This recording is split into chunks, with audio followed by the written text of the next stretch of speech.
I actually do want to put you on the spot. And you may just recite something you've already said, but before we run out of time, if I were to just say to you, what do you think the greatest spiritual crisis facing the church or church leaders today in America is, how are you going to respond to that?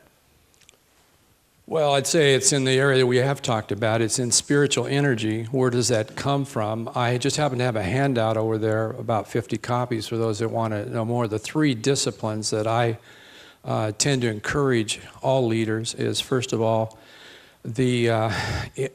how's your heart? We mentioned that. Secondly, how's the intercession going with your team? You need a strategy team, but you also need, first of all, a intercession team that can cover your back.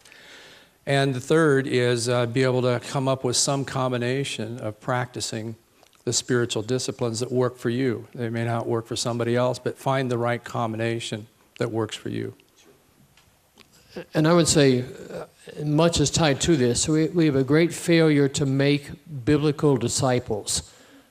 Even in churches that are reaching people, we're not doing a very good job at making disciples. And I see 2 tendencies. One is to ignore that completely. We reach people and never make disciples.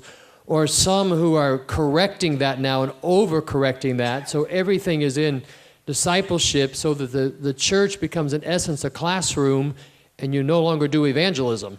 And so coming to the balance of doing both sides of the Great Commission, evangelizing and making disciples, helping people get invested in Christ. If we don't get back to that, we'll continue to get what we've gotten, and that's churches that tend to be quite shallow.